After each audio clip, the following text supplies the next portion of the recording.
કચ્છમાં શિક્ષણ અને ત્યાગના ક્ષેત્રે નોંધપાત્ર યોગદાન આપનારા ધર્મજીવન શાસ્ત્રીના જીવન અને કાર્યને કચ્છ ક્યારે ભૂલી શકે નહીં. ભુજમાં સ્વામિનારાયણ બોર્ડિંગ અને વિદ્યાલયની સ્થાપના કરનાર મહાન ત્યાગી સંતના સૌપ્રથમ ગુરુ મંદિરનું અનાવરણ કેરાકુંદન પર ખાતે કરાયું હતું. આ અવસરે કેરાકુંદન પર લેવા પટેલ શિક્ષણ ટ્રસ્ટ દ્વારા સદવિદ્યા પર્વનું આયોજન કરાયું છે. આ પર્વ અંતર્ગત લાલજી રૂડા પિંડોરિયા ઓડિટોરિયમનું લોકાર્પણ કરવામાં આવ્યું હતું. આ ઓડિટોરિયમમાં છાત્રો માટે આધુનિક સાંસ્કૃતિક મંચ, ઇન્ડોર રમતો અને જીમની સુવિધા ઉપલબ્ધ થશે. ગુરુ મંદિરનું અનાવરણ વર્તમાન ભુજ મંદિર મહંત પુરાણી ધર્મનંદન દાસજી સ્વામીના હસ્તે કરાયું હતું. આ પ્રસંગે ઉપમહંત ભગવત જીવંત સ્વામી કોઠારી, પાર્ષદ વર્ય જાદવજી ભગત, શાસ્ત્રી દેવપ્રકાશ સ્વામી અને અન્ય સંતો મહંતો અને વિવિધ ક્ષેત્રના આગેવાનો ઉપસ્થિત રહ્યા હતા. લેવા પટેલ શિક્ષણ ટ્રસ્ટે છાત્રોના ભવિષ્ય માટે 1 કરોડ 20 લાખ રૂપિયાની ખર્ચે 3.5 એકર જમીન ખરીદી છે, જેનું નામકરણ ધર્મજીવન મહોત્સવમાં કરાયું હતું. સદવિદ્યા પર્વમાં પ્રથમ દિવસે વિવિધ કાર્યક્રમો યોજાયા હતા, જેમાં વિસ્તારના ગામો અને 24ના લોકો મોટી સંખ્યામાં જોડાયા હતા. બુધવારે આઈટીઆઈના માણેક મહોત્સવના ભાગરૂપે ભૂતપૂર્વ છાત્રો અને કર્મચારીઓ સાથેના સન્માન સમારંભ તથા સાંસ્કૃતિક કાર્યક્રમો યોજાશે. ધર્મજીવન શાસ્ત્રી 115 વર્ષ અગાઉ કેરાડી સ્ટેટ GPLS હાઈસ્કૂલમાં અભ્યાસ કર્યો હતો. આ જ સંસ્થામાં આજે ભુજ મંદિરના વર્તમાન મહંત પુરાણી ધર્મનંદન દાસજી સ્વામીએ નારાયણ પરથી શાળા શિક્ષણ પૂરું કર્યું હતું. આ ગુરુ શિષ્ય બેલડી દ્વારા કચ્છમાં શિક્ષણ માટે કરેલા યોગદાનને સ્મરણતા નવી પેઢી પ્રેરણા લઈ રહી છે. 24માં પ્રથમવાર આ પ્રકારનું આયોજન થવાથી ઉત્સાહનું વાતાવરણ છે. ટ્રસ્ટના મંત્રી વસંત પટેલે જણાવ્યું હતું કે શિક્ષણ પ્રેમીઓ આ પ્રયાસને વધાવી રહ્યા છે અને ધર્મજીવન શાસ્ત્રીના કાર્યોને શ્રદ્ધાંજલિ રૂપે આ કાર્યક્રમો યોજાઈ રહ્યા છે. આ મહોત્સવ કચ્છના શૈક્ષણિક ક્ષેત્રે એક નવો માઇલસ્ટોન સાબિત થશે અને આગામી પેઢીઓને શિક્ષણ અને ત્યાગના મહત્વની સમજ પૂરી પાડશે. કેરા ગામની અંદર જે ઐતિહાસિક સ્કૂલ કહી શકાય, જે કચ્છની અંદર શરૂમાં આઝાદીથી પણ પહેલાં જે મુખ્ય શિક્ષણ સંસ્થાઓ હતી, એમાંની એક અમારી કેરા કુંદનપુર લેવા પટેલ શિક્ષણ ટ્રસ્ટ, એના અંડરમાં જે ચાલતી હાઈસ્કૂલ છે સેટ JPLS હાઈસ્કૂલ કેરા. આ હાઈસ્કૂલની અંદર એક પ્રગતિનું સોપાન અમે સહર કર્યું છે કે અમારા હાઈસ્કૂલની અંદર એક સુંદર મજાનો એક હોલ, સાંસ્કૃતિક કાર્યક્રમ જેની અંદર થઈ શકે સ્કૂલનો, એ નવો બનેલો છે. તો એનું અત્યારે ઉદ્ઘાટન કહીએ, સ્નેહ મિલન કહીએ, એ માટે અમે સૌ સાથે મળ્યા છીએ. કારણ કે અમે આ સ્કૂલના વિદ્યાર્થીઓ છીએ. અમે જ્યારે અહીંયા ભણતા હતા ત્યારે પણ અમે આ સ્કૂલની અંદર સાંસ્કૃતિક કાર્યક્રમ આપી અને મોટા થયા અને અમારી પ્રોગ્રેસ થઈ છે. તો આ અમારા માટે બહુ ગર્વની વાત છે. અને સૌ દેશ પરદેશથી પધારેલા મહેમાનો, ગ્રામજનો અને સ્કૂલની અંદર જેટલા પણ ભૂતપૂર્વ વિદ્યાર્થીઓ જે ભણીને આગળ વધ્યા છે, એ સૌ અથવા વર્તમાનમાં જે લોકો અભ્યાસ કરી રહ્યા છે, તે સૌ સાથે મળી અને આ પ્રસંગ ઉજવી રહ્યા છીએ. આ પ્રસંગને અંદર ભુજ સ્વામિનારાયણ મંદિરના સંતો મહંતોની ઉપસ્થિતિ અને મોટા દાતારોની પણ ઉપસ્થિતિ હતી. અને સાથે સાથે અમારા સ્કૂલના અન્ય વિદ્યાર્થી મિત્રો ડૉક્ટર દિનેશભાઈ પાંચાણી છે, મહેશભાઈ છે, અમારા આજ સ્કૂલના વિદ્યાર્થી હરીશભાઈ ખેતરાણી જેવો કવિ છે, લેખક છે અને એક સારામાં સારા કાર્યકર્તા પણ છે. સાથે અમારા સૌ ગ્રામજનો અમારી સાથે મળેલા છે. આ સૌનો સહયોગ મળ્યો છે. આ રીતનો અમારો આજનો કાર્યક્રમ ચાલી રહ્યો છે. સંસ્થાને લગભગ આઝાદીથી પણ પહેલાની સંસ્થા સ્થાપેલી છે. 158 વર્ષ જેવો અંદાજિત સમય છે એનો થયેલો.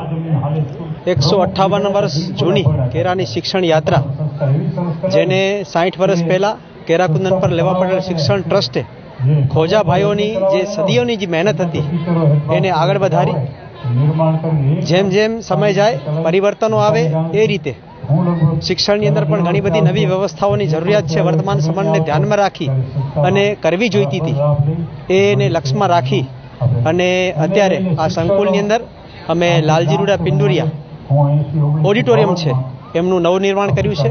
એમનું આજે ભુજ મંદિરના પૂજ્ય ધર્મનંદન દાસજી સ્વામી છે, એમના દ્વારા ઉદ્ઘાટન થયું, લોકાર્પણ થયું. સાથે આ સંસ્થાની અંદર સંત વિભૂતિ એવા મહાન સદગુરુ શાસ્ત્રી ધર્મજીવન દાસજી સ્વામી, જે અહીંના પૂર્વ છાત્ર રહી ચૂક્યા છે અને એમનું શિક્ષણની અંદર અનેક યોગદાન છે.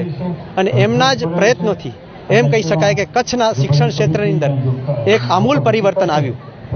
તો અમારા પૂર્વ વિદ્યાર્થી છે, એમાંથી પ્રેરણા લઈ અને આવનારી પેઢી પણ આ સંતમાંથી પ્રેરણા લઈને આગળ વધે એ માટે આજે અમે પૂજ્ય સદગુરુ ધર્મજીવન દાસજીની જે પ્રતિમા છે એમને આ સંસ્થાની અંદર સ્થાન આપ્યું છે. એમનું અનાવરણ પણ પૂજ્ય મહંત સ્વામીની હસ્તે થયું.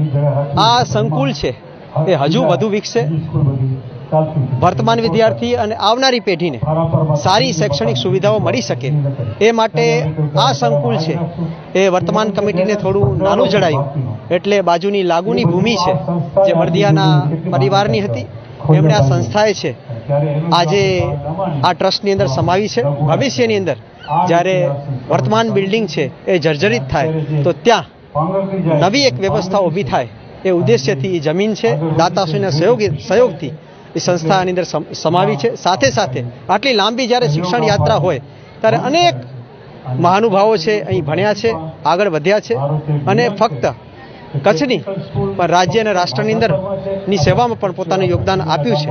હજુ આ યાત્રા છે આગળ વધે અને એ જે પૂર્વ છાત્રો છે પોતાના ક્ષેત્રની અંદર કામ કરી રહ્યા છે એ બધાનું અમે આ સંસ્થાએ અહીં આમંત્રિત કર્યા છે અને એમનું મિલન પણ એ થવા જઈ રહ્યું છે. સાથે સાથે કચ્છની સર્વશ્રેષ્ઠ કહી શકાય એવી આઈટીઆઈ છે, ગાંધીધામ પછી કેરાની આઈટીઆઈ છે એ જૂની કહી શકાય એવી છે અને આઈટીઆઈની અંદર પણ અનેક વિદ્યાર્થીઓ અભ્યાસ કરી અને કુશળ કારીગરો બન્યા છે. એમને પણ 40 વર્ષ પૂર્ણ થયા તો એમનો માણેક મહોત્સવ છે એ પણ છે અને આવતીકાલે આ સંસ્થાની અંદર અભ્યાસ કરતા લગભગ 1350 જેટલા વિદ્યાર્થીઓ છે એનો રંગારંગ કાર્યક્રમ છે એનું પણ આયોજન છે. આજ બપોર પછી આપણા ભુજ મંદિરના પૂજ્ય મહંત સાંભાઈ ફઈ છે એ પધારશે અને એ પણ આપણા ધર્મજીવન દાસજીની પ્રતિમા છે એની સામે એમનું ગુરુપૂજન કરશે. સાથે સાથે ચોવીસીના ઠાકોરજી છે દરેક મંદિરોમાંથી એ પધારશે સાંખ્યોગી ભાઈઓની સાથે સાથે અને ભવ્ય ધર્મજીવન રાસોત્સવ છે એનું પણ આજ બપોર પછી આયોજન છે.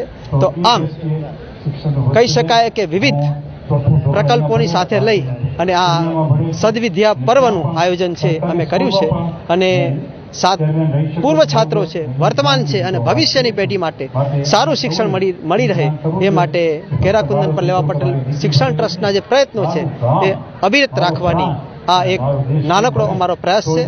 ભવિષ્યની અંદર પણ ટ્રસ્ટ છે દાતાઓના સહયોગે વધુ કાર્ય કરતું રહેશે. કેરાકુંદન પર ગામે શ્રી કેરાકુંદન પર લેવા પટેલ શિક્ષણ ટ્રસ્ટ મધ્યે જે આજે 17 તારીખ અને 18 તારીખ ડિસેમ્બર 2024નો જે પ્રોગ્રામ રાખ્યો છે, મુખ્ય કારણ એ હતું કે એક ઓડિટોરિયમ હોલ 2 કરોડના ખર્ચે બનાવેલો છે. સ્કૂલને અડીને જ ખેતીની જમીન આવેલી છે તે પણ એક સ્કૂલ માટે લીધી, એનું પણ ભૂમિપૂજન હતું 3.25 એકર. અને બીજું કે જે સ્વામિનારાયણ સંપ્રદાયમાં પ્રથમ શૈક્ષણિક કાર્ય ચાલુ કરવાવાળા સ્વામી ધર્મજીવનદાસજી શાસ્ત્રી સ્વામી અને એમણે જે 1944માં કે આઝાદી પહેલાં જે શૈક્ષણિક કાર્ય ભુજમાં ચાલુ કરેલું, ભુજ સ્વામિનારાયણ હાઈસ્કૂલ ભુજ અને બોર્ડિંગ, તો એ સ્વામી અમારા કેરા સ્કૂલની અંદર વિદ્યાર્થી તરીકે અભ્યાસ કરી ચૂક્યા છે અને અમારા સ્વામિનારાયણ સંપ્રદાયમાં એમને ગૌરવ હોય કે શૈક્ષણિક કાર્યની એ ટાઈમે આઝાદી પહેલાં જ્યોત ચાલુ કરી અને એ સ્વામી ભૂતપૂર્વ વિદ્યાર્થી કેરા હાઈસ્કૂલના હોય તો એના એક ગુરુ મંદિરનું અનાવરણ પૂજ્ય અમારા ભુજ મંદિરના મહંત સ્વામી ધર્મનંદન સ્વામીના હસ્તે કર્યું. અને ધર્મનંદન સ્વામી પણ જે અત્યારે મહંત સ્વામી છે ભુજ મંદિરના, એ પણ આ સ્કૂલના જ એક ભૂતપૂર્વ વિદ્યાર્થી રહી ચૂક્યા છે. તો એક અનેરો અમારા માટે એક પ્રસંગ હતો અને એ પ્રસંગને ઉજાગર કરવા માટે અમે આ 2 દિવસનું આયોજન કર્યું. 2 દિવસના આયોજનમાં 17 તારીખના સવારના સત્રમાં આ પ્રોગ્રામ ભુજ સ્વામિનારાયણ મંદિરના સંતો આવે, પધરામણી કરે અને અનેક લોકાર્પણ ખુલ્લા મૂકે પ્રજા માટે. બપોર પછીનું સત્ર છે અમારા સ્વામિનારાયણ સંપ્રદાયના સાંખ્યોગી બહેનો છે એમનો આખો એક પ્રોગ્રામ રહેશે. આવતીકાલે ભૂતપૂર્વ વિદ્યાર્થી જે કોઈ વિદ્યાર્થીઓ આ સ્કૂલમાં ભણી ગયા છે એનું એક ભૂતપૂર્વ વિદ્યાર્થી સંમેલનનો એક પ્રોગ્રામ રાખેલો છે. અને આવતીકાલે એટલે કે 18 તારીખે બપોર પછીનું સત્ર જે આ અત્યારે હાલમાં સ્કૂલના બાળકો ભણે છે એનો કલ્ચર પ્રોગ્રામ, સાંસ્કૃતિક પ્રોગ્રામનું આયોજન કરેલું છે. એટલે આ રીતે 2 દિવસનું આયોજન કેરા કુંદનપુર લેવા પટેલ શિક્ષણ ટ્રસ્ટમાં કર્યું હતું. દાતાઓએ જે મન મૂકીને દાન આપ્યું આ સંસ્થામાં, તો એવું નથી કે માત્ર કેરાના જ દાતાઓએ દાન આપ્યું. નારણપર, બળદિયા, સુરજપર, આજુબાજુના તમામ ગામના દાતાઓએ દાન આપ્યું. એનું માત્ર ને માત્ર જો કારણ હોય તો જે મેં કીધું કે ગુરુવર્ય મંદિરનું અનાવરણ થયું શાસ્ત્રી ધર્મજીવન દાસજી સ્વામી, એના નામ ઉપર સ્વામિનારાયણ સંપ્રદાય ભુજ મંદિર હેઠળ જે હરિભક્તો છે એ બહુ જ હેત ધરાવે છે સ્વામી પ્રત્યે. અને સ્વામીના નામ ઉપર પણ આજુબાજુના ગામ લોકો અને ભુજ મંદિરના સંતો થકી આજુબાજુના દાતાઓ પણ મન મૂકીને દાન આપ્યું છે. તો દાતાઓનો પણ અમે ખૂબ ખૂબ આભાર માની છીએ. અને હજુ પણ આવતા દિવસોમાં અમે એકમેક કડીમાં જોડાયેલા રહી અને લોકોનો વિશ્વાસ એક સંપાદન કરી અને આગળ વધતા રહી એવી જ હું આપ સર્વેને આ પ્રસંગે શુભેચ્છા આપું છું.